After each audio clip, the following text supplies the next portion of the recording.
सर्वशक्तिमान परमेश्वर के वचनों के पाठों का संग्रह।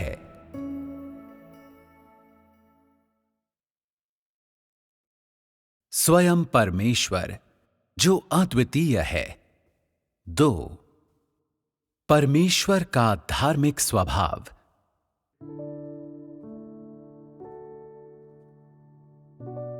अब जबकि तुम लोग पिछली सहभागिता में परमेश्वर के अधिकार के बारे में सुन चुके हो, मैं आश्वस्त हूं कि तुम लोग इस मुद्दे पर काफी वचनों से लैस हो गए हो। तुम लोग कितना स्वीकार कर सकते हो, कितना समझ बूझ सकते हो, ये सब इस पर निर्भर करता है कि तुम लोग इसके लिए कितना प्रयास करते हो।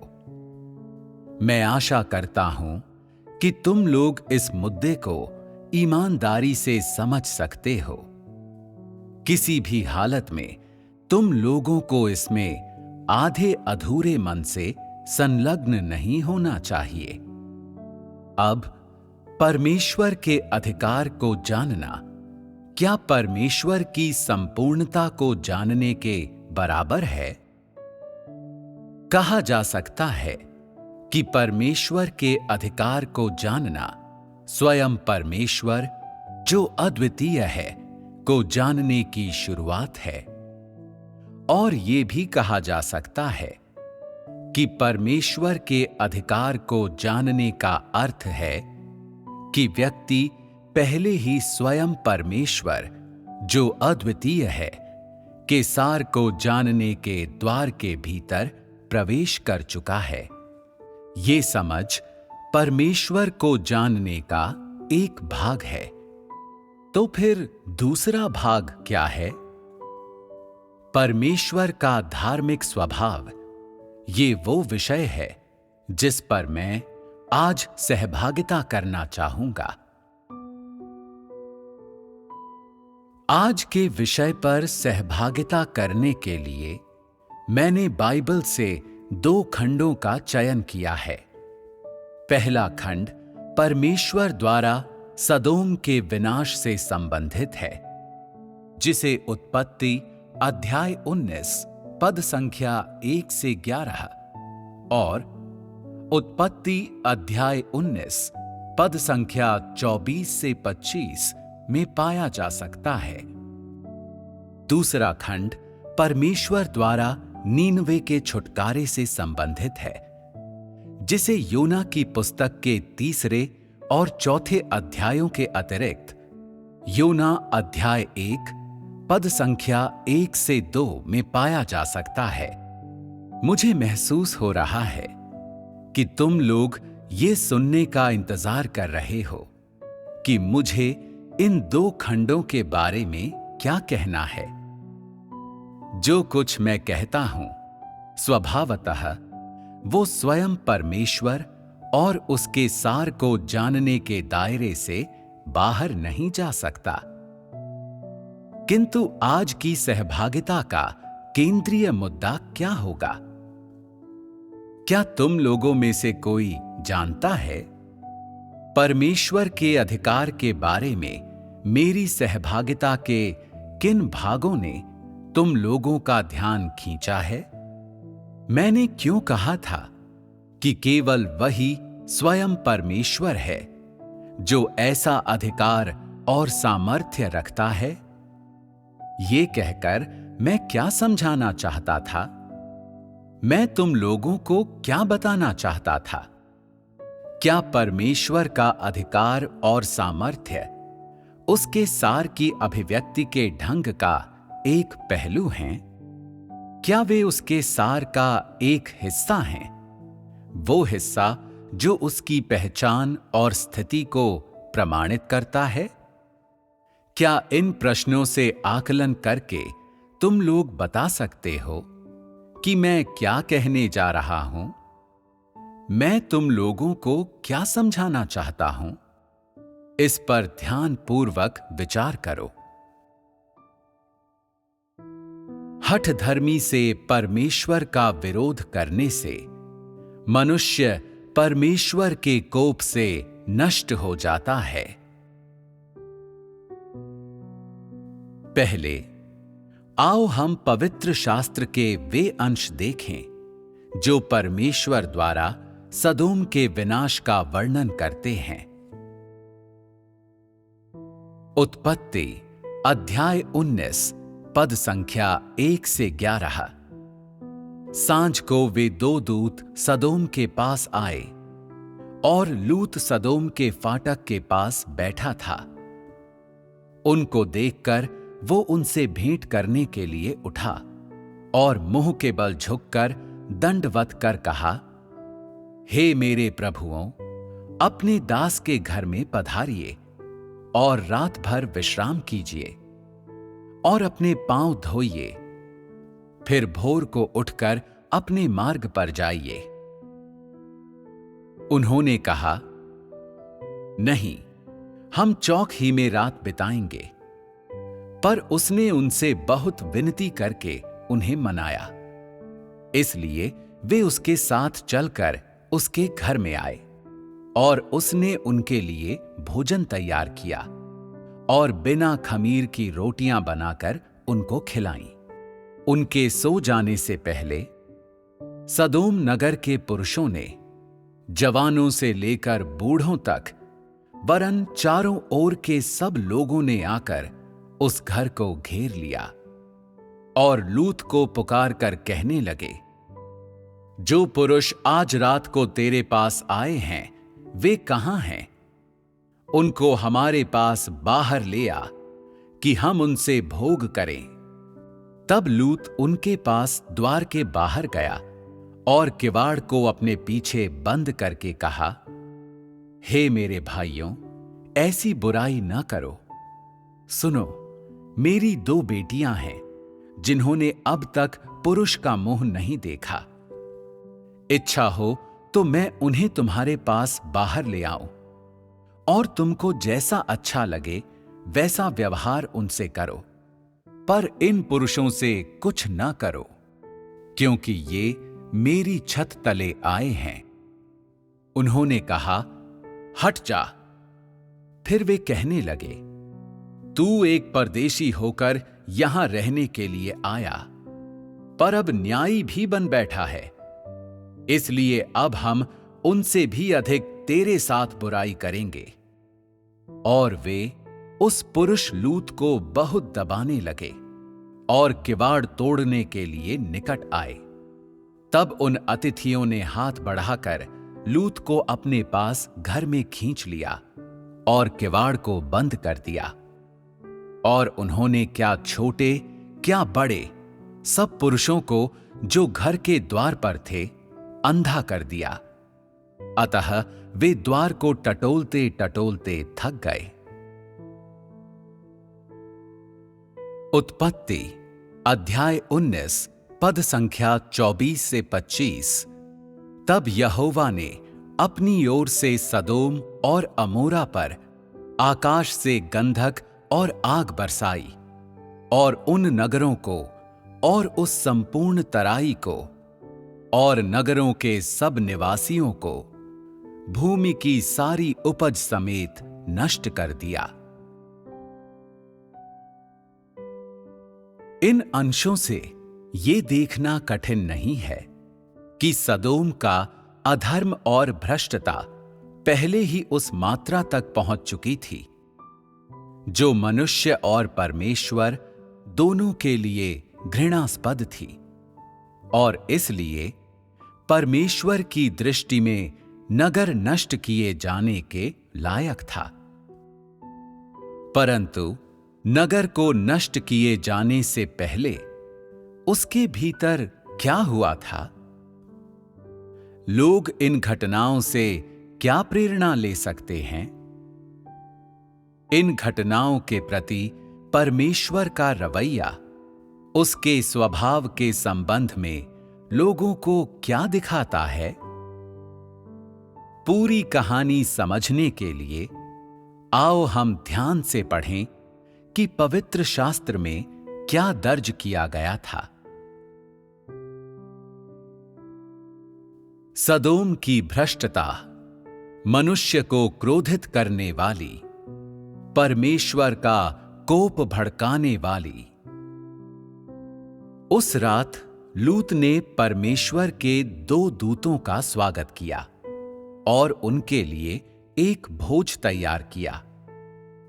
रात्रि भोजन के बाद उनके लेटने से पहले नगर भर के लोगों ने लूत के घर को घेर लिया और उसे बाहर बुलाने लगे। पवित्र शास्त्र में उनका ये कथन दर्ज है, जो पुरुष आज रात को तेरे पास आए हैं वे कहां हैं? उनको हमारे पास बाहर ले आ कि हम उनसे भोग करें। ये शब्द किसने कहे थे? ये किनसे कहे गए थे?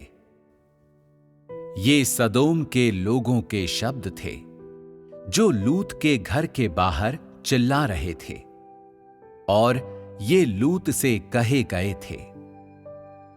इन शब्दों को सुनकर कैसा महसूस होता है?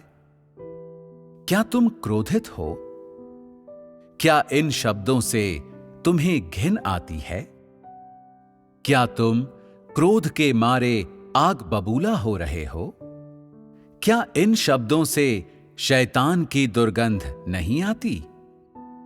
इनके जरिए क्या तुम इस नगर की बुराई और अंधकार का एहसास कर सकते हो? क्या तुम इन लोगों के शब्दों के जरिए उनके व्यवहार की क्रूरता और बर्बरता का एहसास कर सकते हो? क्या तुम उनके आचरण के जरिए उनकी भ्रष्टता की गहराई का एहसास कर सकते हो? उन्होंने जो कहा उसके जरिए ये समझना कठिन नहीं है कि उनकी दुष्ट प्रकृति और बर्बर स्वभाव उस स्तर तक पहुंच गया था जो उनके खुद के नियंत्रण से परे था। लूत को छोड़कर नगर का हर एक व्यक्ति शैतान से अलग नहीं था। दूसरे व्यक्ति की झलक पाते ही ये लोग उसे नुकसान पहुंचाना और निगल जाना चाहते थे। ये चीजें व्यक्ति को नगर की विकराल और डरावनी प्रकृति के साथ ही उसके चारों ओर मौजूद मौत के वातावरण का ही एहसास नहीं कराती, बल्कि उसकी दुष्टता और खूनी प्रकृति का भी एहसास कराती हैं।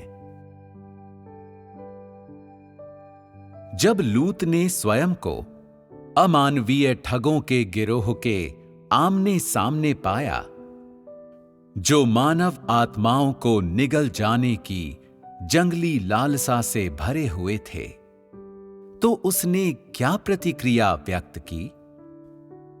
पवित्र शास्त्र के अनुसार, हे मेरे भाइयों, ऐसी बुराई न करो। सुनो, मेरी 2 बेटियां हैं जिन्होंने अब तक पुरुष का मुंह नहीं देखा। इच्छा हो तो मैं उन्हें तुम्हारे पास बाहर ले आऊं और तुमको जैसा अच्छा लगे वैसा व्यवहार उनसे करो, पर इन पुरुषों से कुछ ना करो, क्योंकि ये मेरी छत तले आए हैं। इन शब्दों से लूत का अभिप्राय ये था, वो दूतों को बचाने के लिए अपनी 2 बेटियों को भी त्यागने के लिए तैयार था। किसी भी हिसाब से इन लोगों को लूत की शर्तों से सहमत हो जाना चाहिए था और दोनों दूतों को छोड़ देना चाहिए था।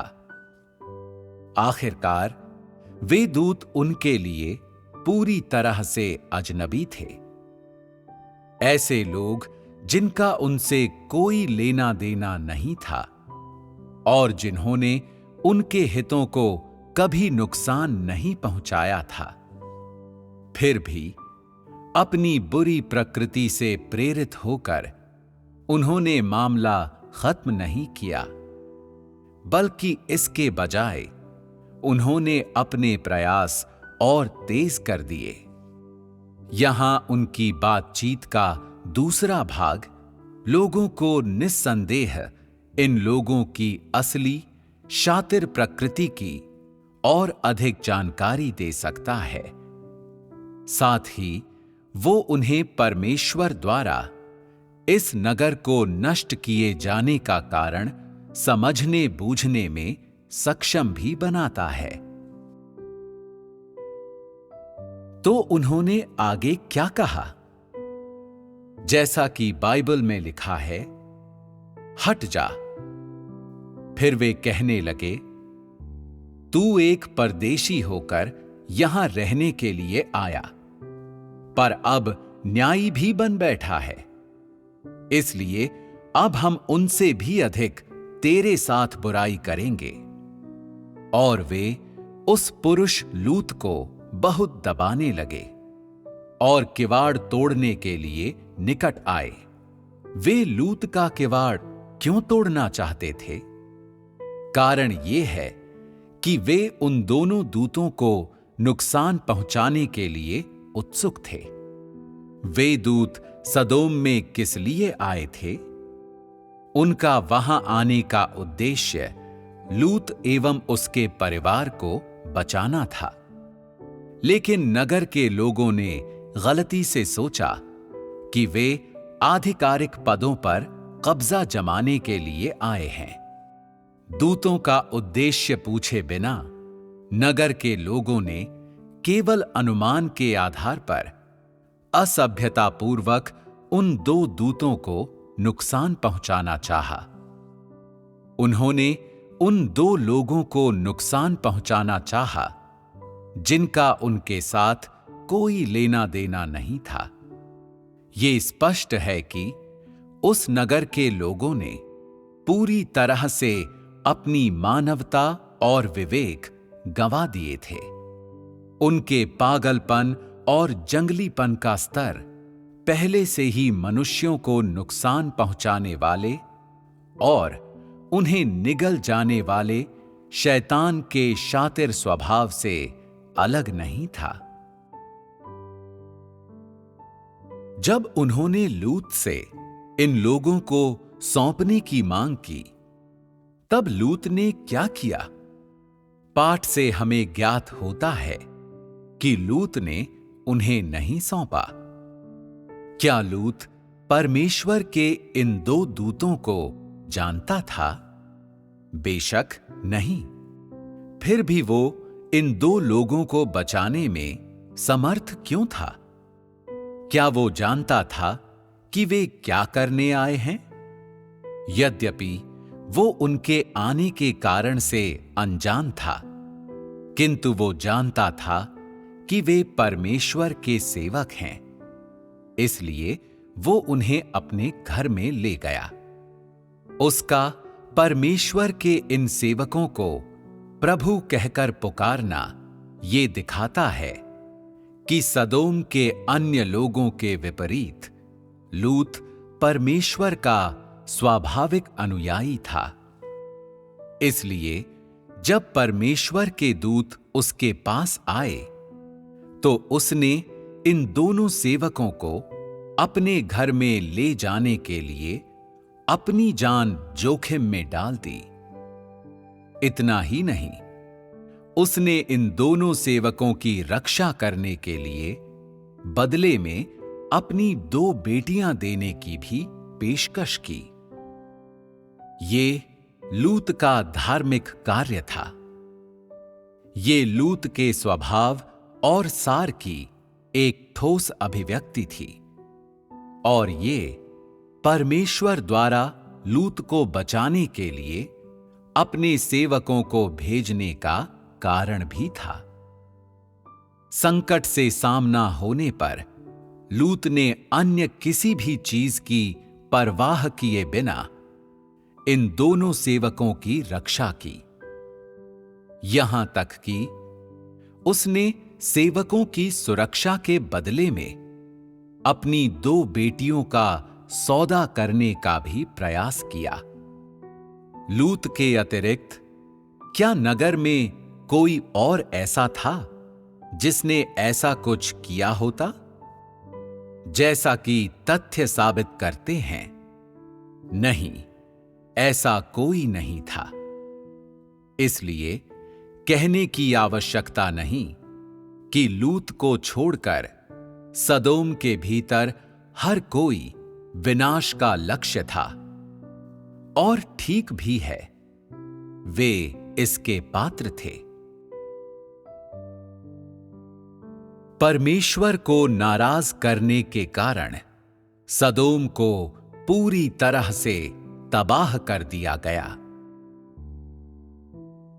जब सदोम के लोगों ने इन दो सेवकों को देखा तो उन्होंने उनके आने का कारण नहीं पूछा। न ही किसी ने ये पूछा कि क्या वे परमेश्वर की इच्छा का प्रचार करने के लिए आए हैं।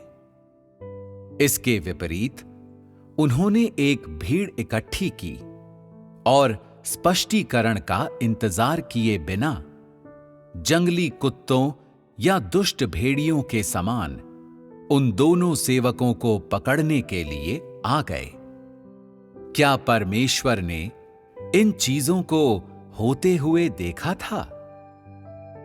इस प्रकार के मानवीय व्यवहार, इस प्रकार की घटना को लेकर परमेश्वर अपने हृदय में क्या सोच रहा था? परमेश्वर ने इस नगर को नष्ट करने का मन बनाया। वो ना तो हिचकिचाया और ना ही उसने इंतजार किया, ना ही उसने और अधिक धीरज दिखाया। उसका दिन आ चुका था, अतः उसने वो कार्य कर दिया जिसे वो करना चाहता था। इस प्रकार उत्पत्ति अध्याय 19 पद संख्या 24 से 25 कहती है, तब यहोवा ने अपनी ओर से सदोम और अमोरा पर आकाश से गंधक और आग बरसाई और उन नगरों को और उस संपूर्ण तराई को और नगरों के सब निवासियों को भूमि की सारी उपज समेत नष्ट कर दिया। ये दो पद परमेश्वर द्वारा उस नगर को नष्ट करने के तरीके और साथ ही उसके द्वारा नष्ट की गई चीजों के बारे में बताते हैं। प्रथम, बाइबल वर्णन करती है कि परमेश्वर ने उस नगर को आग से जला दिया और आग की मात्रा समस्त लोगों और जो कुछ भूमि पर उगता था उसे नष्ट करने के लिए पर्याप्त थी। कहने का तात्पर्य है कि स्वर्ग से गिरने वाली उस आग ने न केवल उस नगर को नष्ट कर दिया, बल्कि उसने उसके भीतर के समस्त लोगों और जीवित प्राणियों को भी नष्ट कर दिया और उनका कोई नामो निशान नहीं रहा। जब नगर नष्ट हो गया तो वो भूमि जीवित प्राणियों से विहीन हो गई।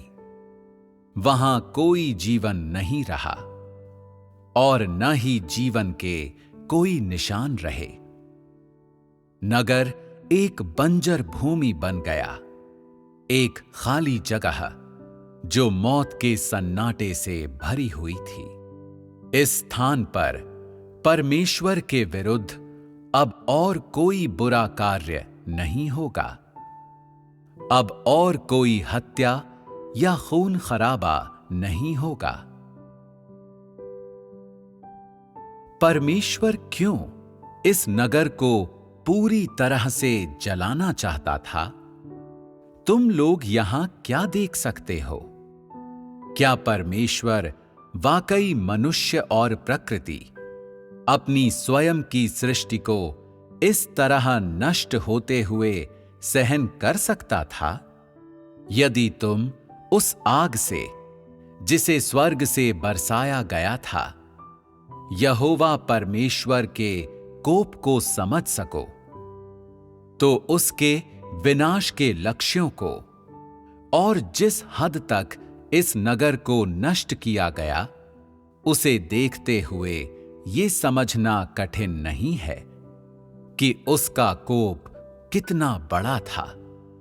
जब परमेश्वर किसी नगर से घृणा करता है, तो वो उस पर अपना दंड बरसाएगा। जब परमेश्वर किसी नगर से अप्रसन्न होता है, तो वो लोगों को अपने क्रोध से अवगत कराते हुए बार बार चेतावनियां जारी करेगा। किंतु जब परमेश्वर किसी नगर का खात्मा और विनाश करने का निर्णय लेता है, अर्थात जब उसके कोप और वैभव को ठेस पहुंचती है, तो वो आगे कोई दंड और चेतावनी नहीं देगा। इसके बजाय वो सीधे उसे नष्ट कर देगा। वो उसे पूरी तरह से मिटा देगा। ये परमेश्वर का धार्मिक स्वभाव है। अपने प्रति सदोम की बार बार की शत्रुता और प्रतिरोध के बाद परमेश्वर ने उसे पूरी तरह से मिटा दिया। अब जबकि हमें परमेश्वर के धार्मिक स्वभाव की एक सामान्य समझ हो गई है, तो हम अपना ध्यान वापस सदोम नगर की ओर मोड़ सकते हैं। एक ऐसी जगह जिसे परमेश्वर ने पाप की नगरी के रूप में देखा था। इस नगर के सार को समझकर हम ये समझ सकते हैं कि परमेश्वर इसे क्यों नष्ट करना चाहता था और उसने इसे क्यों पूरी तरह से नष्ट कर दिया। इससे हम परमेश्वर के धार्मिक स्वभाव को जान सकते हैं। मनुष्य के दृष्टिकोण से सदोम एक ऐसा नगर था जो मनुष्य की कामना और दुष्टता को पूरी तरह से संतुष्ट कर सकता था। उस आकर्षक और मनमोहक नगर की संपन्नता ने हर रात चलने वाले संगीत और नृत्य के साथ मनुष्यों को सम्मोहन और उन्माद की ओर धकेल दिया। उसकी बुराई ने लोगों के हृदय कलुषित कर दिए और उन्हें अनैतिकता में फंसा दिया। वो एक ऐसा नगर था जहां अशुद्ध और दुष्ट आत्माएं बेधड़क मंडराया करती थी।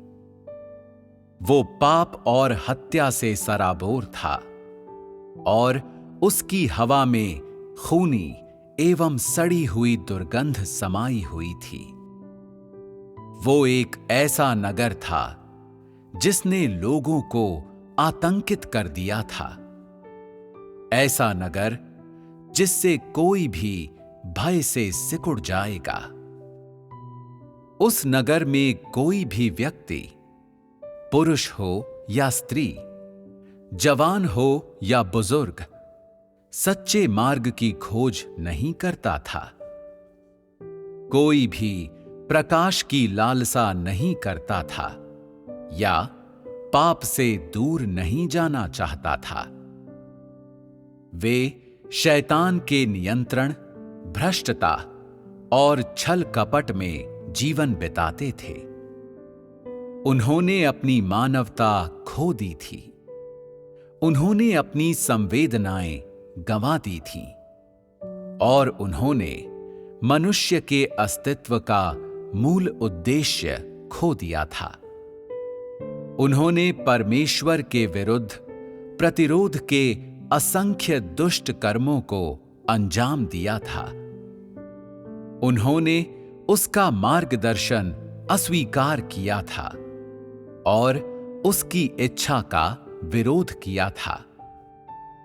ये उनके बुरे कार्य थे जिन्होंने इन लोगों को, नगर को और उसके भीतर के हर एक जीवित प्राणी को कदम दर कदम विनाश के पथ पर पहुंचा दिया था। यद्यपि ये दो अंश सदोम के लोगों की भ्रष्टता की सीमा का समस्त विवरण दर्ज नहीं करते, इसके बजाय वे नगर में परमेश्वर के दो सेवकों के आगमन के बाद उनके प्रति लोगों के आचरण को दर्ज करते हैं। तथापि एक साधारण सा सत्य है जो प्रकट करता है कि सदोम के लोग किस हद तक भ्रष्ट एवं दुष्ट थे और वे किस हद तक परमेश्वर का प्रतिरोध करते थे। इससे नगर के लोगों के असली चेहरे और सार का भी खुलासा हो जाता है।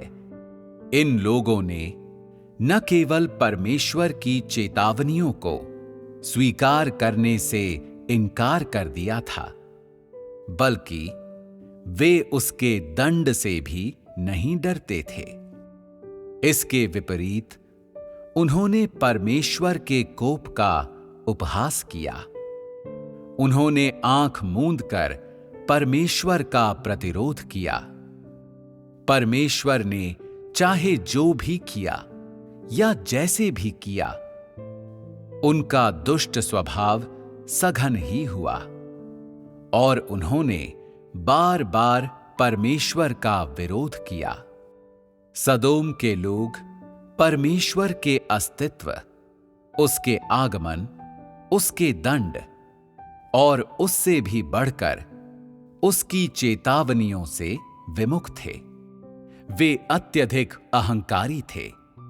उन्होंने उन सभी लोगों को निगल लिया और नुकसान पहुंचाया जिन्हें निगला और नुकसान पहुंचाया जा सकता था, और उन्होंने परमेश्वर के सेवकों के साथ भी कोई अलग बर्ताव नहीं किया।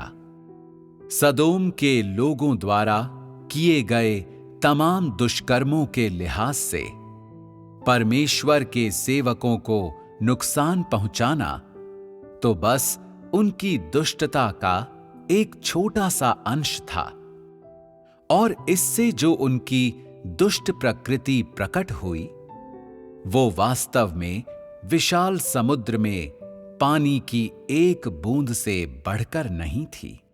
इसलिए परमेश्वर ने उन्हें आग से नष्ट करने का फैसला किया। परमेश्वर ने नगर को नष्ट करने के लिए बाढ़ का इस्तेमाल नहीं किया, न ही उसने चक्रवात, भूकंप, सुनामी या किसी और तरीके का इस्तेमाल किया। इस नगर का विनाश करने के लिए परमेश्वर द्वारा आग का इस्तेमाल क्या सूचित करता है? इसका अर्थ था नगर का संपूर्ण विनाश। इसका अर्थ था कि नगर पृथ्वी और अस्तित्व से पूरी तरह से लुप्त हो गया था। यहां विनाश न केवल नगर के आकार और ढांचे या बाहरी रूप के लुप्त हो जाने को संदर्भित करता है, बल्कि इसका अर्थ ये भी है कि पूरी तरह से मिटा दिए जाने के कारण नगर के भीतर के लोगों की आत्माएं भी अस्तित्व में नहीं बची। सरल शब्दों में कहें तो नगर से जुड़े सभी लोग, घटनाएं और चीजें नष्ट कर दी गईं। उस नगर के लोगों के लिए कोई अगला जीवन या पुनर्जन्म नहीं होगा। परमेश्वर ने उन्हें अपनी सृष्टि की मानव जाति से हमेशा हमेशा के लिए मिटा दिया।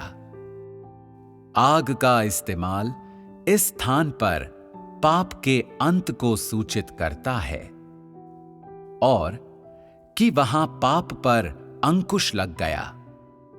ये पाप अस्तित्व में नहीं रहेगा और न ही फैलेगा।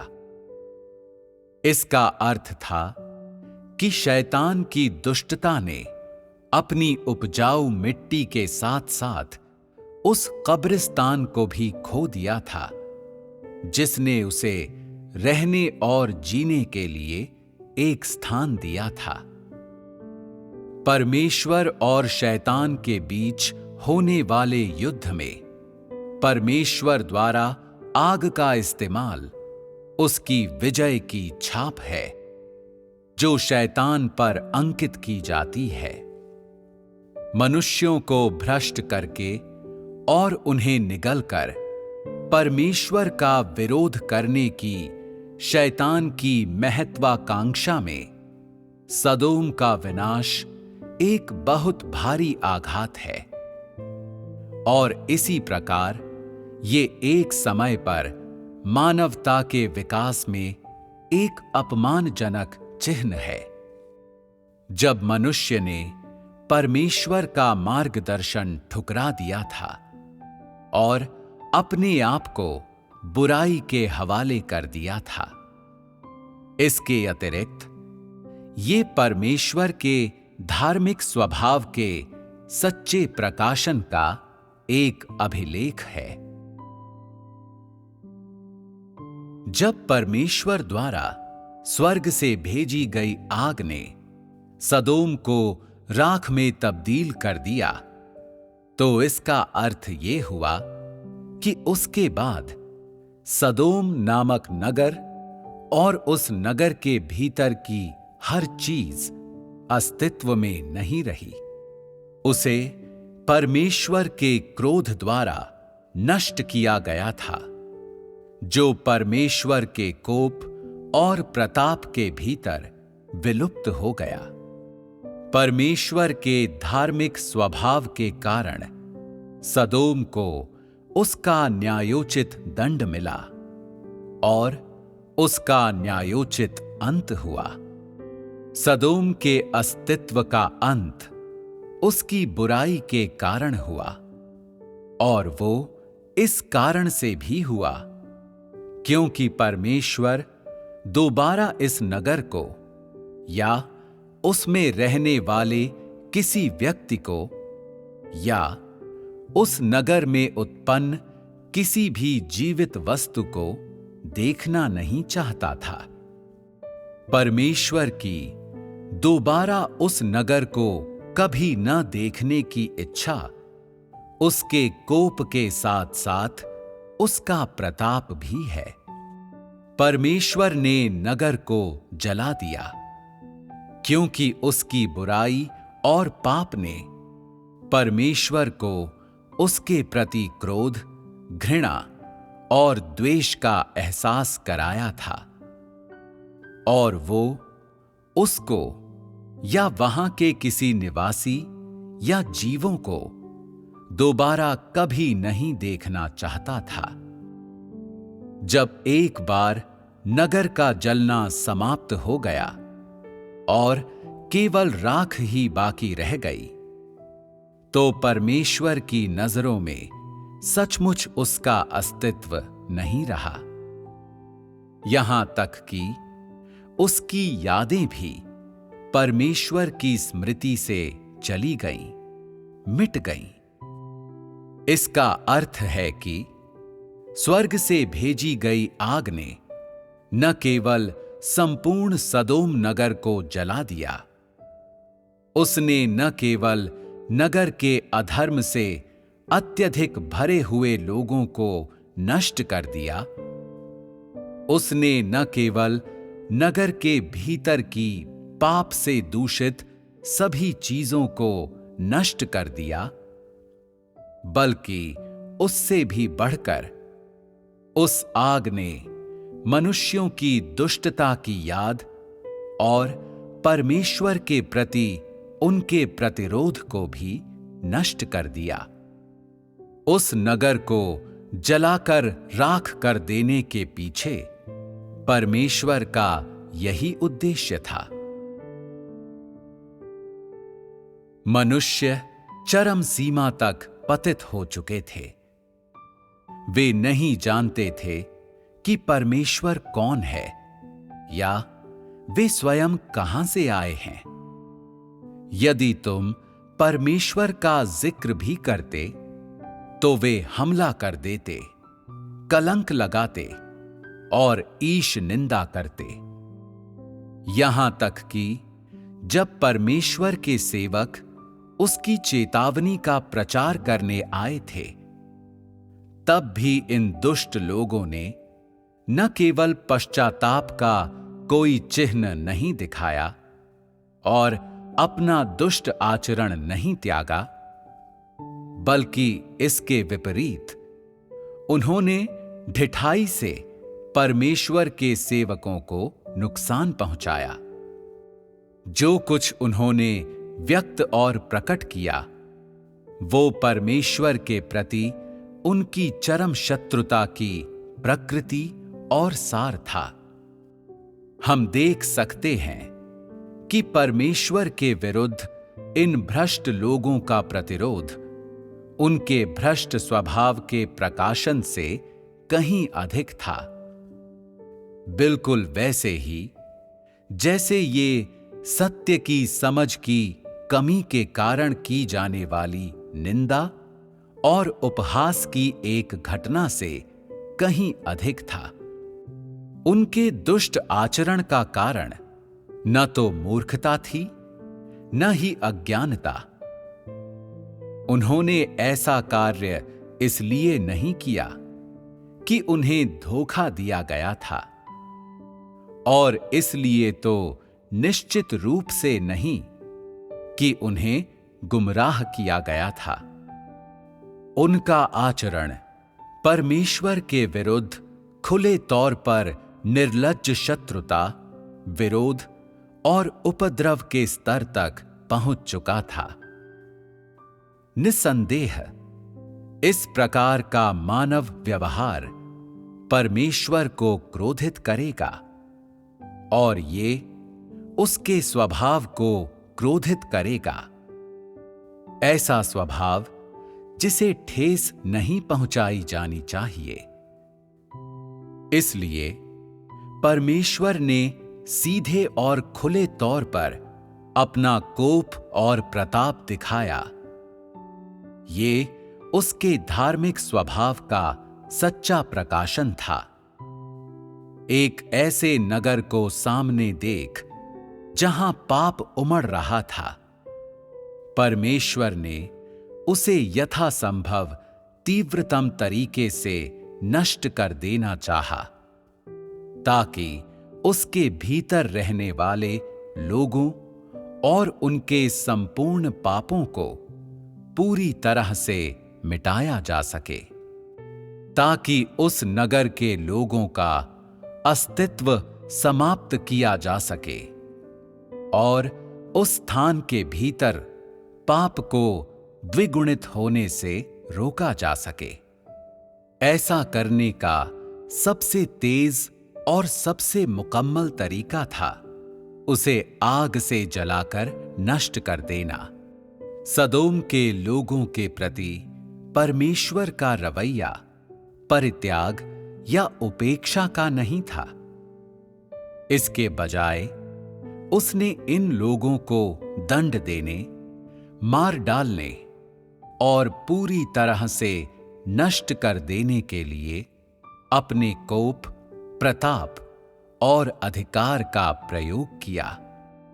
उनके प्रति उसका रवैया न केवल उनके शारीरिक विनाश का था, बल्कि उनकी आत्माओं के विनाश का एक शाश्वत उन्मूलन का भी था।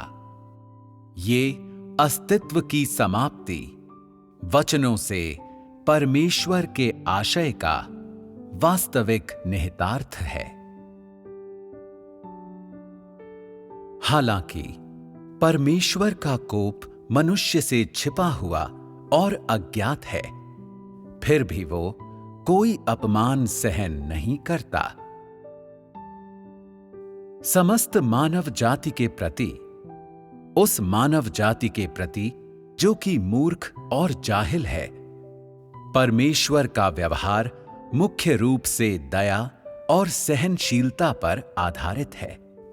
दूसरी ओर उसका कोप अधिकांश समय और अधिकांश घटनाओं में छिपा रहता है और मनुष्य उससे अनजान है।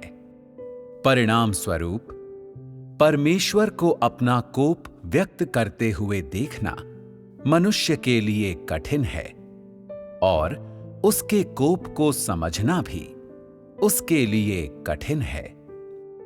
इसलिए मनुष्य परमेश्वर के कोप को हल्के में लेता है। मनुष्य जब परमेश्वर के अंतिम कार्य और मनुष्य के लिए उसकी क्षमा और सहिष्णुता के कदम का सामना करता है, अर्थात जब परमेश्वर की दया की अंतिम घटना और अंतिम चेतावनी मनुष्य पर आती है, यदि लोग फिर भी उसी तरह से परमेश्वर का विरोध करते रहते हैं और पश्चाताप करने, अपने तौर तरीके सुधारने या उसकी दया स्वीकार करने का कोई प्रयास नहीं करते, तो परमेश्वर आगे उन्हें अपनी सहनशीलता और धैर्य नहीं दिखाएगा। इसके विपरीत उस समय परमेश्वर अपनी दया वापस ले लेगा। इसके बाद वो केवल अपना कोप ही भेजेगा। वो विभिन्न तरीकों से अपना कोप व्यक्त कर सकता है, वैसे ही जैसे वो लोगों को दंड देने और नष्ट करने के लिए विभिन्न पद्धतियां इस्तेमाल करता है। सदोम नगर का विनाश करने के लिए परमेश्वर द्वारा आग का इस्तेमाल करना मनुष्य या किसी अन्य चीज को पूरी तरह से नष्ट करने की उसकी तीव्रतम पद्धति है। सदोम के लोगों को जलाना उनके शरीर नष्ट करने से कहीं अधिक था। इसने पूरी तरह से उनकी आत्माएं, उनके प्राण और उनके शरीर नष्ट कर दिए और ये सुनिश्चित किया कि उस नगर के लोग न तो भौतिक संसार में अस्तित्व में रहें और न ही उस संसार में जो मनुष्य के लिए अदृश्य है। ये परमेश्वर द्वारा अपना कोप प्रकाशित और अभिव्यक्त करने का एक तरीका है। इस तरह का प्रकाशन और अभिव्यक्ति परमेश्वर के कोप के सार का एक पहलू है।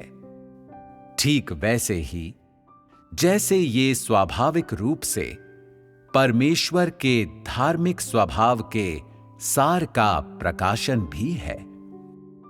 जब परमेश्वर अपना कोप भेजता है तो वो कोई दया या प्रेममय करुणा प्रकट करना बंद कर देता है।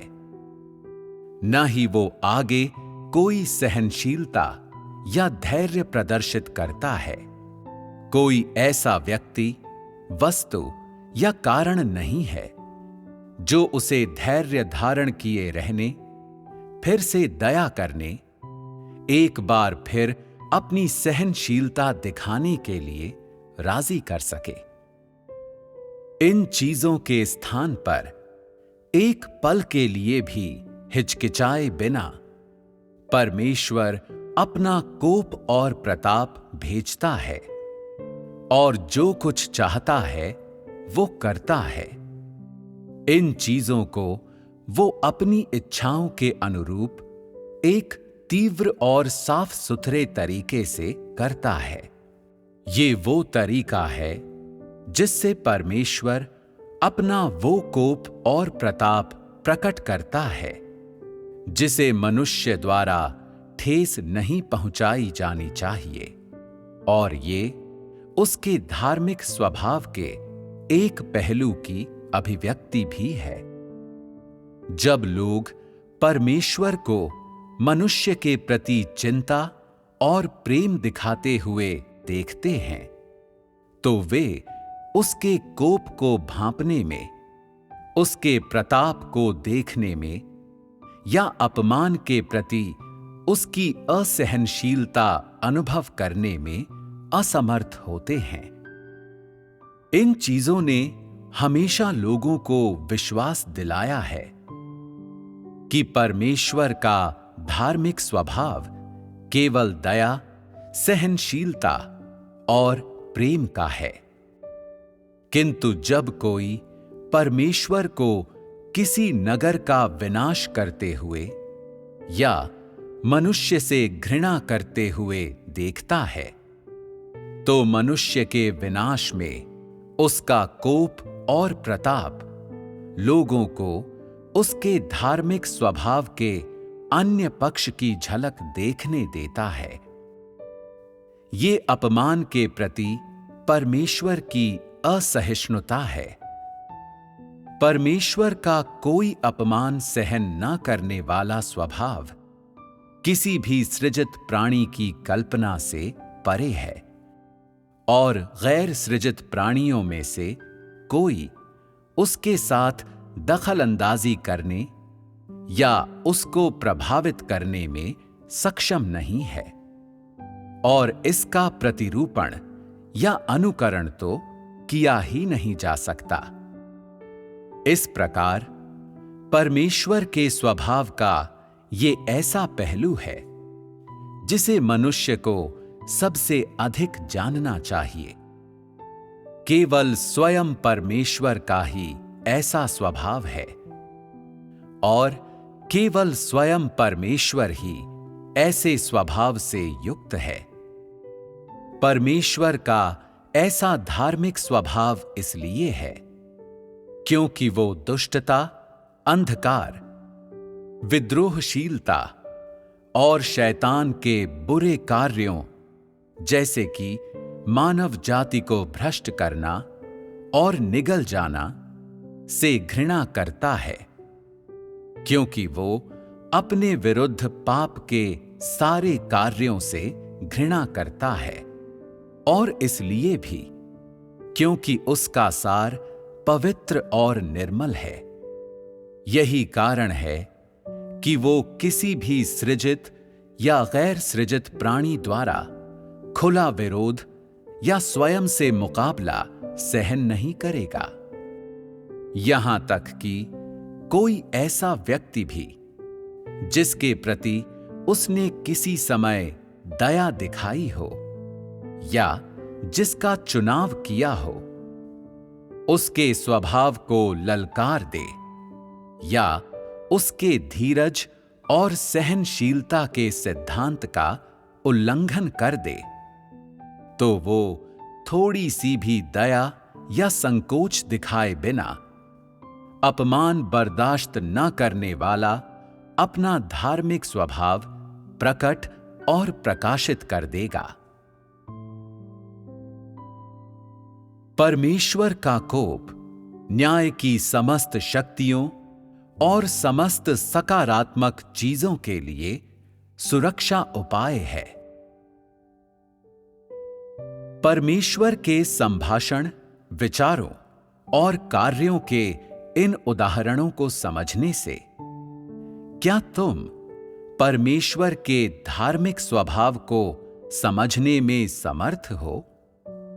ऐसा स्वभाव जो मनुष्य द्वारा ठेस पहुंचाए जाने को बर्दाश्त नहीं करेगा।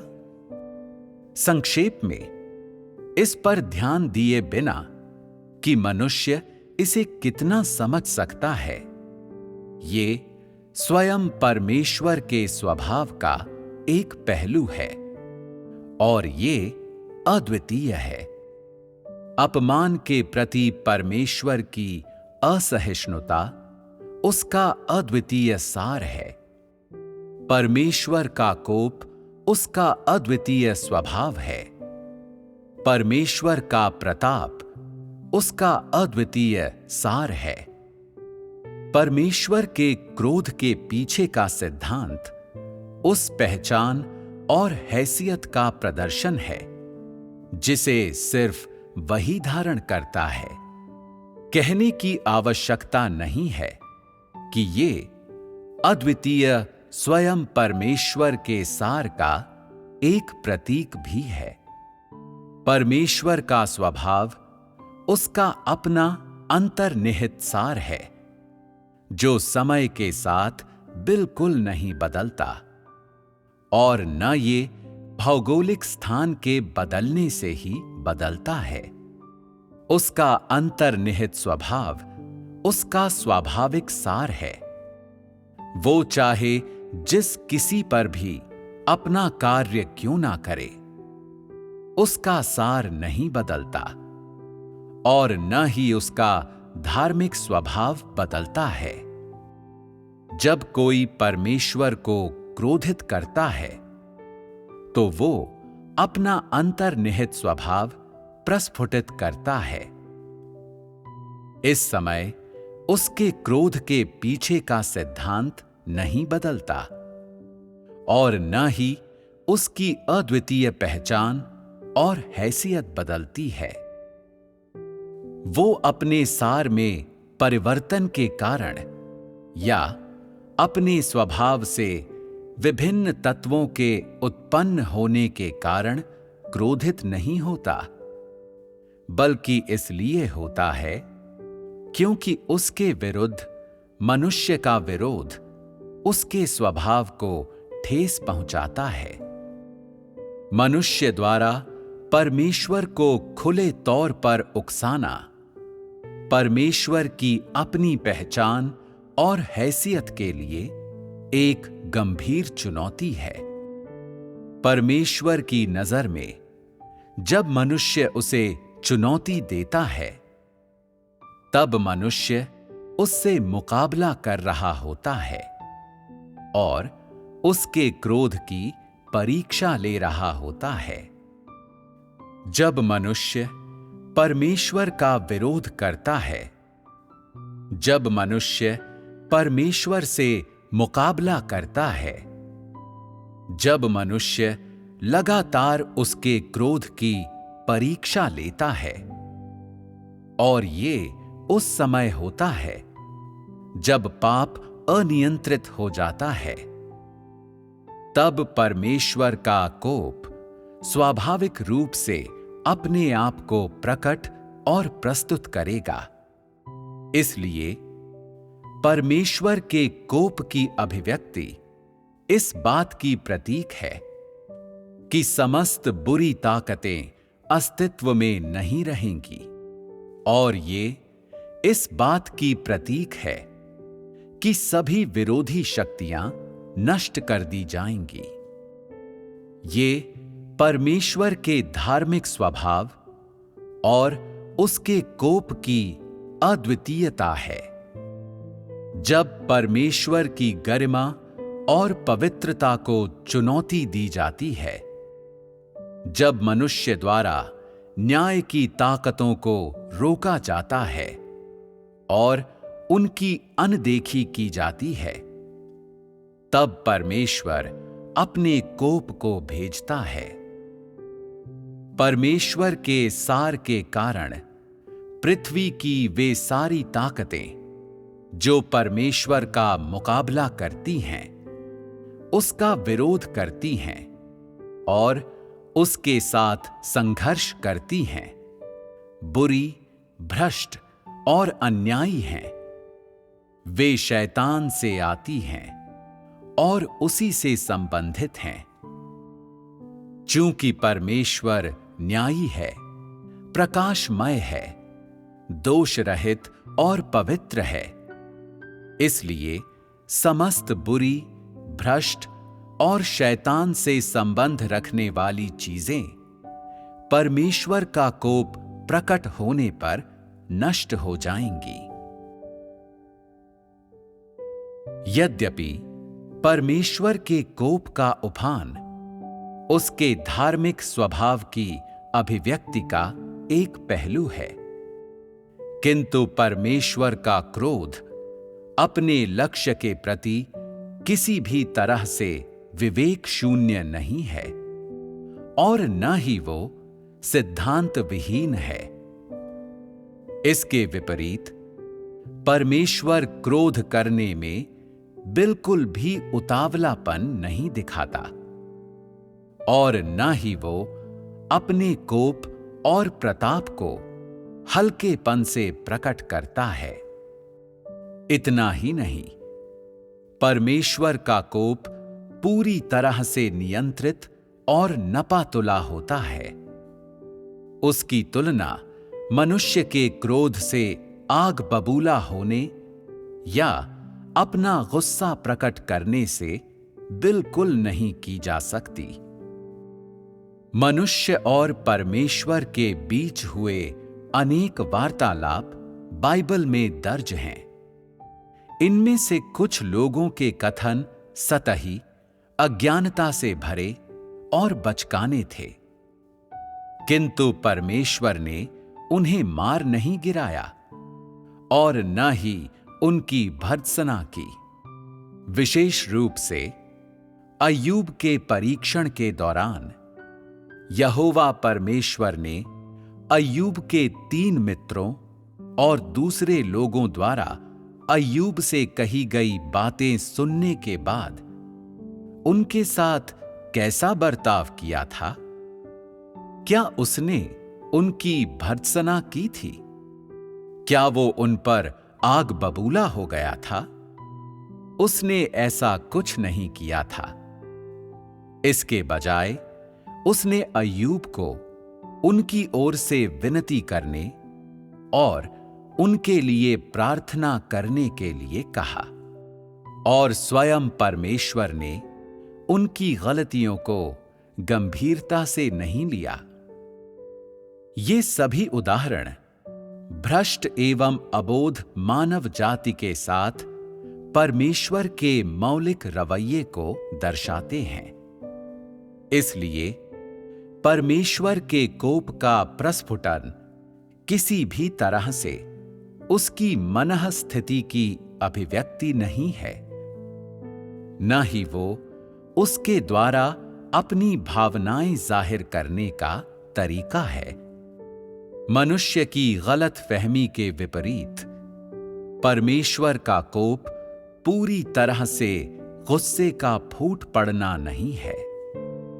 परमेश्वर अपने कोप को इसलिए नहीं प्रकट करता कि वो अपनी मनः स्थिति पर काबू पाने में असमर्थ है या कि उसका क्रोध चरम पर पहुंच गया है और उसे बाहर निकालना आवश्यक है। इसके विपरीत उसका कोप उसके धार्मिक स्वभाव का प्रदर्शन और उसकी वास्तविक अभिव्यक्ति है और ये उसके पवित्र सार का सांकेतिक प्रकटन है। परमेश्वर कोप है और वो अपमानित किया जाना सहन नहीं करता। इसका तात्पर्य ये नहीं है कि परमेश्वर का क्रोध कारणों के बीच अंतर नहीं करता या वो सिद्धांत विहीन है। क्रोध के सिद्धांत विहीन बेतरतीब विस्फोट पर तो एकमात्र अधिकार भ्रष्ट मनुष्य का है। उस प्रकार का क्रोध कारणों के बीच अंतर नहीं करता। एक बार जब मनुष्य को हैसियत मिल जाती है तो उसे अक्सर अपनी मनः स्थिति पर नियंत्रण पाने में कठिनाई महसूस होगी और इसलिए वो अपना असंतोष व्यक्त करने और अपनी भावनाएं प्रकट करने के लिए अवसरों का इस्तेमाल करने में आनंद लेता है। वो अक्सर बिना किसी प्रत्यक्ष कारण के क्रोध से आग बबूला हो जाता है ताकि वो अपनी योग्यता दिखा सके और दूसरे जान सकें कि उसकी हैसियत और पहचान साधारण लोगों से अलग है। निस्संदेह बिना किसी हैसियत वाले भ्रष्ट लोग भी अक्सर नियंत्रण खो देते हैं। उनका क्रोध अक्सर उनके निजी हितों को नुकसान पहुंचने के कारण होता है। अपनी हैसियत और प्रतिष्ठा की रक्षा करने के लिए भ्रष्ट मनुष्य बार बार अपनी भावनाएं जाहिर करता है और अपना अहंकारी स्वभाव दिखाता है। मनुष्य पाप के अस्तित्व का बचाव और समर्थन करने के लिए क्रोध से आग बबूला हो जाता है, अपनी भावनाएं जाहिर करता है और इन्हीं तरीकों से मनुष्य अपना असंतोष व्यक्त करता है। वे अशुद्धताओं, कुचक्रों और साजिशों से, मनुष्य की भ्रष्टता और बुराई से और अन्य किसी भी चीज से बढ़कर मनुष्य की निरंकुश महत्वाकांक्षाओं और इच्छाओं से लबालब भरे हैं। जब न्याय दुष्टता से टकराता है तो मनुष्य न्याय के अस्तित्व का बचाव या समर्थन करने के लिए क्रोध से आग बबूला नहीं होता। इसके विपरीत जब न्याय की शक्तियों को धमकाया, सताया और उन पर आक्रमण किया जाता है, तब मनुष्य का स्वभाव नजरअंदाज करने, टालने या मुंह फेरने वाला होता है। लेकिन दुष्ट शक्तियों से सामना होने पर मनुष्य का रवैया समझौतापरक, झुकने और मक्खन लगाने वाला होता है।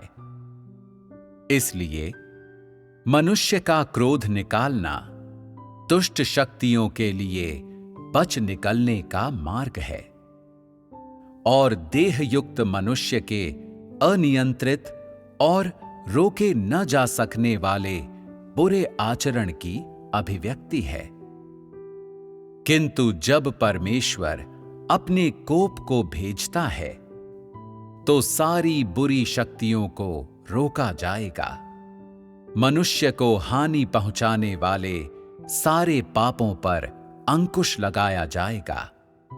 परमेश्वर के कार्य में बाधा डालने वाली सभी विरोधी ताकतों को प्रकट, अलग और शापित किया जाएगा। परमेश्वर का विरोध करने वाले शैतान के सभी सहयोगियों को दंडित किया जाएगा और उन्हें जड़ से उखाड़ दिया जाएगा। उनके स्थान पर परमेश्वर का कार्य बाधाओं से मुक्त होकर आगे बढ़ेगा। परमेश्वर की प्रबंधन योजना निर्धारित समय के अनुसार कदम दर कदम विकसित होती रहेगी और परमेश्वर के चुने हुए लोग शैतान की बाधा और छल से मुक्त होंगे और परमेश्वर का अनुसरण करने वाले लोग स्वस्थ और शांतिपूर्ण माहौल के बीच परमेश्वर की अगुवाई और आपूर्ति का आनंद लेंगे। परमेश्वर का कोप एक सुरक्षा उपाय है जो सभी दुष्ट ताकतों को बहुगुणित होने और अनियंत्रित होकर बढ़ने से रोकता है और ये ऐसा सुरक्षा उपाय भी है जो समस्त न्यायोचित और सकारात्मक चीजों के अस्तित्व और प्रसार की रक्षा करता है और शाश्वत रूप से उन्हें दमन और विनाश से बचाता है। क्या तुम लोग सदोम के विनाश में परमेश्वर के कोप का सार देख सकते हो? क्या उसके क्रोध में कोई और चीज मिली हुई है? क्या परमेश्वर का क्रोध पवित्र है? मनुष्य के शब्दों का प्रयोग करें तो क्या परमेश्वर का कोप बिना किसी मिलावट के है? क्या उसके कोप के पीछे कोई छल है? क्या उसमें कोई षड्यंत्र है? क्या उसमें कोई अकथनीय रहस्य है? मैं कठोरता और गंभीरता से तुम्हें बता सकता हूं, परमेश्वर के कोप का कोई अंश ऐसा नहीं है जिस पर कोई संदेह कर सकता हो। उसका क्रोध पवित्र और मिलावट रहित है, जिसमें कोई अन्य इरादे या लक्ष्य नहीं रहते। उसके क्रोध के पीछे के कारण पवित्र, निर्दोष और आलोचना से परे हैं। ये उसके पवित्र सार का एक स्वाभाविक प्रकाशन और प्रदर्शन है।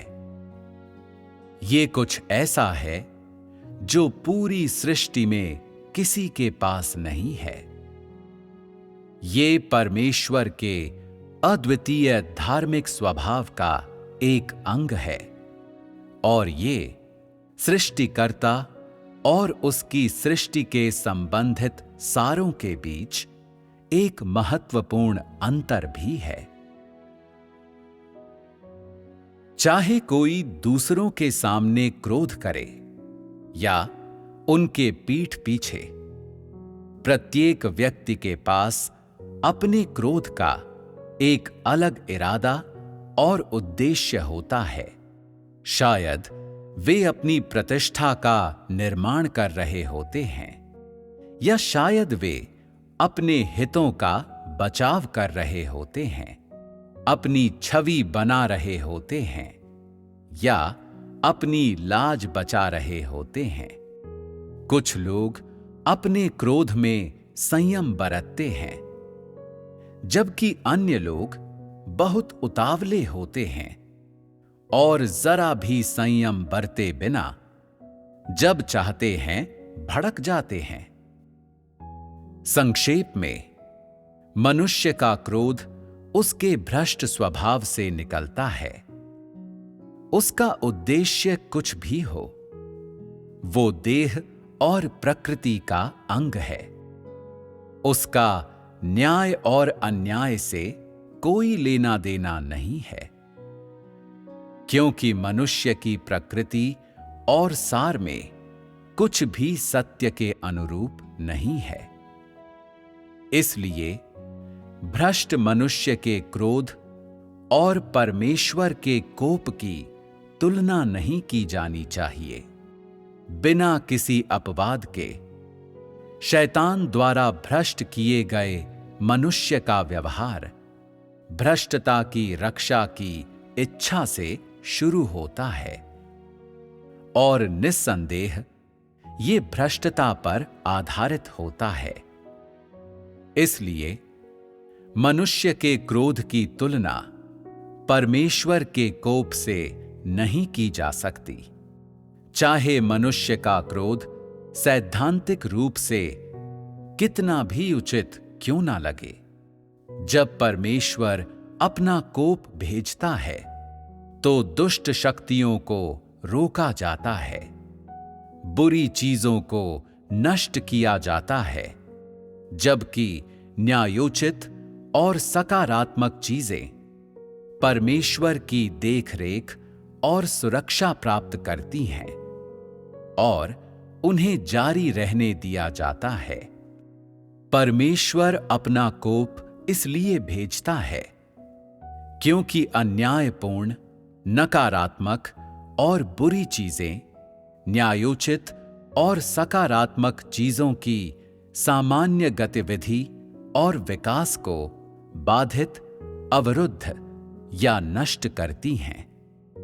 परमेश्वर के क्रोध का लक्ष्य अपनी हैसियत और पहचान की रक्षा करना नहीं है, बल्कि न्यायोचित, सकारात्मक, सुंदर और अच्छी चीजों के अस्तित्व की रक्षा करना, मनुष्य के सामान्य अस्तित्व की विधियों और व्यवस्था की रक्षा करना है। ये परमेश्वर के कोप का मूल कारण है। परमेश्वर का कोप उसके स्वभाव का बिल्कुल उचित, स्वाभाविक और वास्तविक प्रकाशन है। उसके कोप के कोई गुप्त अभिप्राय नहीं है, न ही उसमें छल या षड्यंत्र हैं। इच्छाएं, चतुराई, द्वेष, हिंसा, बुराई या भ्रष्ट मनुष्य में पाए जाने वाले अन्य लक्षणों के होने की तो बात ही छोड़ दो। अपना कोप भेजने से पहले परमेश्वर हर मामले के सार को पहले ही पर्याप्त स्पष्टता और पूर्णता के साथ जान चुका होता है और उसने पहले ही सटीक, स्पष्ट परिभाषाएं और निष्कर्ष निरूपित कर लिए होते हैं। इस प्रकार परमेश्वर द्वारा किए जाने वाले हर कार्य में उसका उद्देश्य बिल्कुल स्पष्ट होता है, जैसे कि उसका रवैया स्पष्ट होता है। वो नासमझ, अंधा, आवेशपूर्ण या लापरवाह नहीं है और वो निश्चित रूप से सिद्धांतहीन नहीं है। ये परमेश्वर के कोप का व्यावहारिक पहलू है और परमेश्वर के कोप के इस व्यावहारिक पहलू के कारण ही मनुष्य ने अपना सामान्य अस्तित्व हासिल किया है। परमेश्वर के कोप के बिना मनुष्य असामान्य जीवन स्थितियों में पतित हो जाता और सभी न्यायोचित, सुंदर और अच्छी चीजों को नष्ट कर दिया जाता और वे अस्तित्व में न रहती। परमेश्वर के कोप के बिना सृजित प्राणियों के अस्तित्व के नियम और विधियां तोड़ दी जाती या पूरी तरह से उलट दी जाती।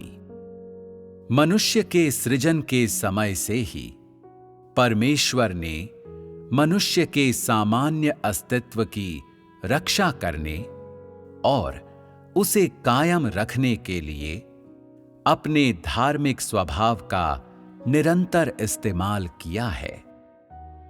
चूंकि उसके धार्मिक स्वभाव में कोप और प्रताप का समावेश है, इसलिए सभी बुरे लोग, चीजें और पदार्थ और मनुष्य के सामान्य अस्तित्व को परेशान करने और उसे क्षति पहुंचाने वाली सभी चीजें उसके कोप के परिणाम स्वरूप दंडित, नियंत्रित और नष्ट कर दी जाती हैं। पिछली कई सहस्राब्दियों से परमेश्वर ने सभी प्रकार की अशुद्ध और बुरी आत्माओं को, जो परमेश्वर का विरोध करती हैं और मनुष्य का प्रबंधन करने के परमेश्वर के कार्य में शैतान के सहयोगियों और अनुचरों के रूप में कार्य करती हैं, मार गिराने और नष्ट करने के लिए अपने धार्मिक स्वभाव का लगातार इस्तेमाल किया है। इस प्रकार मनुष्य के उद्धार का परमेश्वर का कार्य उसकी योजना के अनुसार सदैव आगे बढ़ता गया है। कहने का तात्पर्य है कि परमेश्वर के कोप के अस्तित्व के कारण मनुष्यों के सर्वाधिक नेक कार्य कभी नष्ट नहीं किए गए हैं। अब जबकि तुम लोगों को परमेश्वर के कोप के सार की समझ हो गई है, तो तुम लोगों को निश्चित रूप से इस बात की और भी बेहतर समझ होनी चाहिए कि शैतान की बुराई को कैसे पहचाना जाए। यद्यपि शैतान दयालु, न्यायसंगत और सदाचारी प्रतीत होता है, फिर भी शैतान का सार निर्दयी और बुरा है। शैतान लोगों को धोखा देकर अपनी प्रतिष्ठा बनाता है और अक्सर खुद को धार्मिकता के अगुवा और आदर्श के रूप में स्थापित करता है। धार्मिकता की रक्षा की आड़ में वो लोगों को हानि पहुंचाता है, उनकी आत्माओं को निगल जाता है और मनुष्य को स्तब्ध करने, धोखा देने और भड़काने के लिए हर प्रकार के साधनों का उपयोग करता है। उसका लक्ष्य मनुष्य से अपने बुरे आचरण का अनुमोदन और अनुसरण करवाना और उसे परमेश्वर के अधिकार और संप्रभुता का विरोध करने में अपने साथ मिलाना है।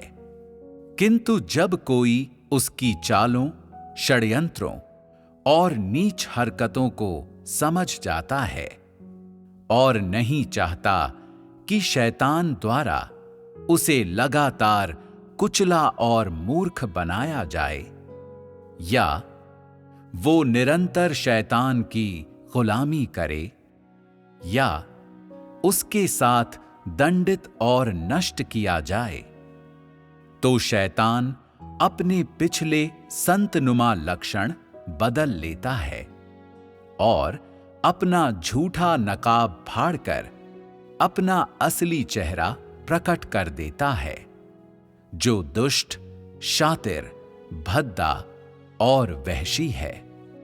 वो उन सभी का विनाश करने से ज्यादा कुछ पसंद नहीं करता जो उसका अनुसरण करने से इनकार करते हैं और उसकी बुरी शक्तियों का विरोध करते हैं। इस बिंदु पर शैतान अब और भरोसेमंद और सज्जन व्यक्ति का रूप धारण किए नहीं रह सकता। इसके बजाय भेड़ की खाल में भेड़िए की तरह के उसके असली बुरे और शैतानी लक्षण प्रकट हो जाते हैं। एक बार जब शैतान के षड्यंत्र प्रकट हो जाते हैं और उसके असली लक्षणों का खुलासा हो जाता है, तो वो क्रोध से आग बबूला हो जाता है और अपनी बर्बरता जाहिर कर देता है। इसके बाद तो लोगों को नुकसान पहुंचाने और निगल जाने की उसकी इच्छा और भी तीव्र हो जाती है, क्योंकि वो मनुष्य के वस्तु स्थिति के प्रति जागृत हो जाने से क्रोधित हो जाता है और उसकी स्वतंत्रता और प्रकाश की लालसा और अपनी कैद तोड़कर आजाद होने की आकांक्षा के कारण उसके अंदर मनुष्य के प्रति बदले की एक प्रबल भावना पैदा हो जाती है। उसके क्रोध का प्रयोजन अपनी बुराई का बचाव करना और उसे बनाए रखना है, और ये उसकी जंगली प्रकृति का असली प्रकाशन भी है।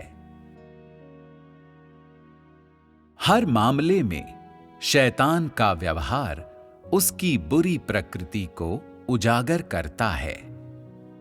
शैतान द्वारा मनुष्य पर किए गए सभी बुरे कार्यों, अपना अनुसरण करने के लिए मनुष्य को बहकाने के उसके आरंभिक प्रयासों से लेकर उसके द्वारा मनुष्य के शोषण तक, जिसके अंतर्गत वो मनुष्य को अपने बुरे कार्यों में खींचता है और उसके असली लक्षणों का खुलासा हो जाने और मनुष्य द्वारा उसे पहचानने और छोड़ देने के बाद मनुष्य के प्रति उसकी बदले की भावना तक, इनमें से कोई भी कार्य शैतान के बुरे सार को उजागर करने से नहीं चूकता, न ही इस तथ्य को प्रमाणित करने से कि शैतान का सकारात्मक चीजों से कोई नाता नहीं है और शैतान समस्त बुरी चीजों का स्रोत है। उसका हर एक कार्य उसकी बुराई का बचाव करता है। उसके बुरे कार्यों की निरंतरता बनाए रखता है। न्यायोचित और सकारात्मक चीजों के विरुद्ध जाता है और मनुष्य के सामान्य अस्तित्व के नियमों और विधियों को बर्बाद कर देता है। शैतान के ये कार्य परमेश्वर के विरोधी हैं और वे परमेश्वर के कोप द्वारा नष्ट कर दिए जाएंगे। हालांकि शैतान के पास उसका अपना कोप है, किंतु उसका कोप उसकी बुरी प्रकृति को प्रकट करने का एक माध्यम भर है।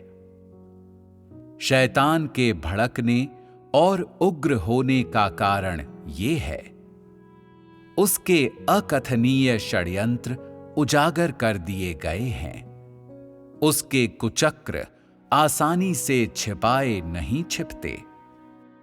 परमेश्वर का स्थान लेने और परमेश्वर के समान कार्य करने की उसकी वहशी महत्वाकांक्षा और इच्छा नष्ट और अवरुद्ध कर दी गई है और समूची मानव जाति को नियंत्रित करने का उसका उद्देश्य अब शून्य हो गया है और उसे कभी हासिल नहीं किया जा सकता। ये परमेश्वर द्वारा बार बार बुलाया जाने वाला उसका कोप है, जिसने शैतान के षड्यंत्र सफल होने से रोक दिए हैं और उसकी दुष्टता के फैलाव और निरंकुशता का समय से पहले ही अंत कर दिया है। इसीलिए शैतान परमेश्वर के कोप से घृणा भी करता है और उससे डरता भी है। जब भी परमेश्वर का कोप उतरता है तो वो न केवल शैतान के असली बुरे रूप को बेनकाब करता है, बल्कि शैतान की बुरी इच्छाओं को उजागर भी करता है और इस प्रक्रिया में मनुष्य के प्रति शैतान के कोप के कारणों का पर्दाफाश हो जाता है। शैतान के कोप का विस्फोट उसकी दुष्ट प्रकृति का असली प्रकाशन और उसके षड्यंत्रों का खुलासा है। निस्संदेह शैतान जब भी क्रोधित होता है तो ये बुरी चीजों के विनाश और सकारात्मक चीजों की सुरक्षा और निरंतरता की घोषणा करता है। ये इस तथ्य की घोषणा करता है कि परमेश्वर के कोप को ठेस नहीं पहुंचाई जा सकती। परमेश्वर के धार्मिक स्वभाव को जानने के लिए व्यक्ति को अनुभव और कल्पना पर भरोसा नहीं करना चाहिए।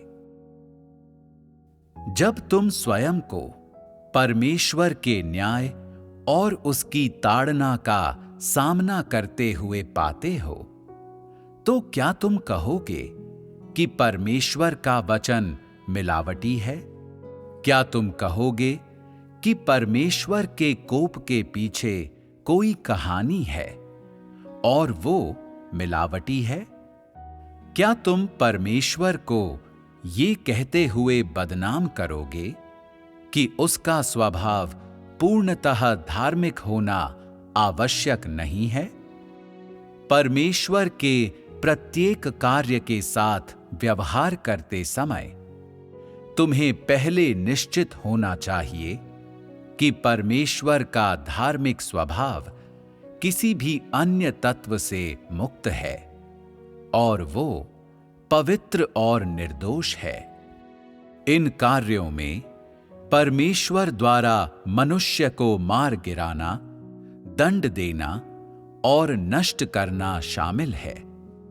बिना किसी अपवाद के परमेश्वर का हर कार्य एकदम उसके अंतर्निहित स्वभाव और उसकी योजना के अनुसार किया जाता है और उसमें मनुष्य के ज्ञान, परंपरा और दर्शन का कोई अंश शामिल नहीं होता। परमेश्वर का हर कार्य उसके स्वभाव और सार की अभिव्यक्ति है, जिसका ऐसी किसी चीज से संबंध नहीं है जो भ्रष्ट मनुष्य से संबंधित हो। मनुष्य की धारणा है कि केवल मानव जाति के प्रति परमेश्वर का प्रेम, दया और सहनशीलता ही दोष रहित, मिलावट रहित और पवित्र है, और कोई नहीं जानता कि परमेश्वर का क्रोध और कोप भी इसी तरह से मिलावट रहित हैं। इतना ही नहीं, किसी ने भी इन प्रश्नों पर विचार नहीं किया है कि परमेश्वर कोई अपमान क्यों नहीं सहता या उसका कोप इतना विराट क्यों है। इसके विपरीत कुछ लोग गलती से परमेश्वर के कोप को बुरा स्वभाव समझ लेते हैं, जैसा कि भ्रष्ट मनुष्य का होता है, और परमेश्वर के क्रोध को भ्रष्ट मनुष्य के क्रोध के समान ही समझने की गलती करते हैं। यहां तक कि वे गलती से ये मान लेते हैं कि परमेश्वर का कोप मनुष्य के भ्रष्ट स्वभाव के स्वाभाविक प्रकटन के समान ही है, और परमेश्वर के कोप का जारी होना भ्रष्ट लोगों के उस समय प्रकट होने वाले क्रोध के समान ही है, जब वे किसी अप्रिय स्थिति का सामना करते हैं और वे ये मानते हैं कि परमेश्वर के कोप का प्रस्फुटन उसकी मनः स्थिति का प्रदर्शन है। इस सहभागिता के बाद मैं आशा करता हूं कि अब से तुम लोगों में से कोई भी परमेश्वर के धार्मिक स्वभाव के संबंध में किसी प्रकार की गलत धारणा, कल्पना या अनुमान नहीं रखेगा। मैं आशा करता हूं कि मेरे वचनों को सुनने के बाद तुम अपने हृदय में परमेश्वर के धार्मिक स्वभाव के कोप की सच्ची पहचान रख सकते हो। उससे जुड़ी कोई पिछली गलत समझ अलग हटा सकते हो। तुम परमेश्वर के कोप के सार के संबंध में अपने गलत विश्वास और दृष्टिकोण बदल सकते हो। इतना ही नहीं, मैं आशा करता हूं कि तुम लोगों के हृदय में परमेश्वर के स्वभाव की कोई सटीक परिभाषा हो सकती है। तुम्हारे मन में अब से परमेश्वर के धार्मिक स्वभाव को लेकर कोई संदेह नहीं होगा, और तुम परमेश्वर के सच्चे स्वभाव पर कोई मानवीय तर्क या अनुमान नहीं थोपोगे। परमेश्वर का धार्मिक स्वभाव परमेश्वर का अपना सच्चा सार है। ये कोई मनुष्य द्वारा लिखी या रची गई चीज नहीं है। उसका धार्मिक स्वभाव उसका धार्मिक स्वभाव है, और उसका सृष्टि की किसी चीज से कोई संबंध या वास्ता नहीं है। स्वयं परमेश्वर है। वो कभी सृष्टि का भाग नहीं बन सकता, और यदि वो सृजित प्राणियों का सदस्य बनता भी है, तो भी उसका अंतर्निहित स्वभाव और सार नहीं बदलेगा। इसलिए परमेश्वर को जानना किसी वस्तु को जानने के समान नहीं है। परमेश्वर को जानना किसी चीज की चीर फाड़ करना नहीं है, ना ही ये किसी व्यक्ति को समझने के समान है। यदि परमेश्वर को जानने के लिए मनुष्य किसी वस्तु को जानने या किसी व्यक्ति को समझने की अपनी धारणा या पद्धति का इस्तेमाल करता है, तो तुम परमेश्वर का ज्ञान हासिल करने में कभी सक्षम नहीं होगे। परमेश्वर को जानना अनुभव या कल्पना पर निर्भर नहीं है, इसलिए तुम्हें अपने अनुभव या कल्पना को परमेश्वर पर नहीं थोपना चाहिए। तुम्हारा अनुभव और कल्पना कितने भी समृद्ध क्यों ना हो, फिर भी वे सीमित हैं। और तो और तुम्हारी कल्पना तथ्यों से मेल नहीं खाती और सत्य से तो बिल्कुल भी मेल नहीं खाती। वो परमेश्वर के सच्चे स्वभाव और सार से असंगत है। यदि तुम परमेश्वर के सार को समझने के लिए अपनी कल्पना पर भरोसा करते हो, तो तुम कभी सफल नहीं होगे। एकमात्र रास्ता ये है, वो सब स्वीकार करो जो परमेश्वर से आता है, फिर धीरे धीरे उसे अनुभव करो और समझो। एक दिन ऐसा आएगा जब परमेश्वर तुम्हारे सहयोग के कारण और सत्य के लिए तुम्हारी भूख और प्यास के कारण तुम्हें प्रबुद्ध करेगा, ताकि तुम सच में उसे समझ और जान सको। और इसके साथ ही हम अपने वार्तालाप के इस भाग को समाप्त करते हैं।